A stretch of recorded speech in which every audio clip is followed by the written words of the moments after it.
well, I just talked to one of my fellow Chinese coworkers, and dude, I asked him, I'm like, hey, dude, like knowing from everybody around you, Chinese people are pretty hard workers. I didn't mean to knock on like on his hustle or anything.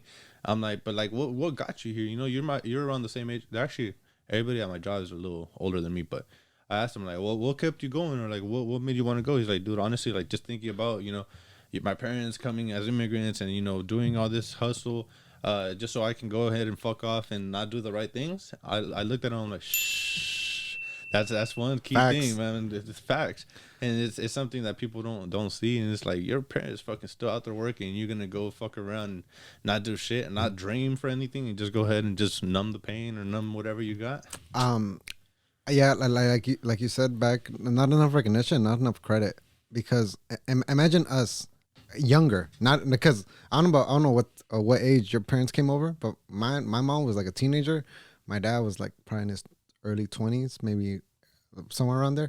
But going into a country, you don't know the language, you maybe have like a sibling or a tío here, but you guys are all sharing, because they told me their upbringing, like 4 or 5 dudes in a room and everybody in their corner, like going to work and sending money back home to my grandma, or like their family. I'm like, man, and to see them to where they got to today, like, imagine us going to freaking, I don't know, Brazil or something, having to speak Portuguese or something, man. Like that should be tough, dude. That should be intimidating. Yeah, I mean, that's a lot of things that people don't put into perspective, and just think about how hard it is, because it's not until you leave your parents' home, you leave for a few months. Even I know people who left, and just a form of being really rebellious and be like, fuck this, I don't need this, like I'm gonna go do whatever I want, blah blah blah.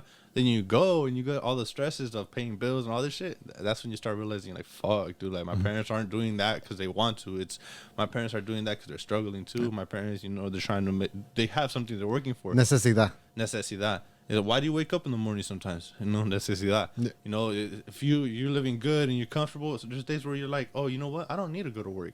But then that's what makes or breaks you. Because then after that, you're back to ground zero. Exactly. You gotta create momentum and just keep working. Yeah, and I think it's the momentum is the hard, because once you're rolling, once you got momentum and you're going, it's cool. Like it's smooth sailing. But like the whole getting up, the getting started, the beginning is always the hardest part.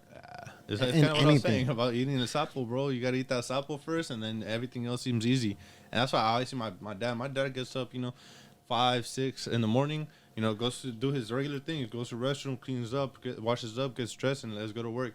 And dude, for him, I feel like it's already tunnel vision. He's just working. Has to do this, has to do that, and that's it. There's nothing else to like fuck him over and be like, okay, you know what? Today I'm gonna not go to work and go kick it with the homies. It's like, for what? Like that doesn't bring much. You can kick it with the homies later.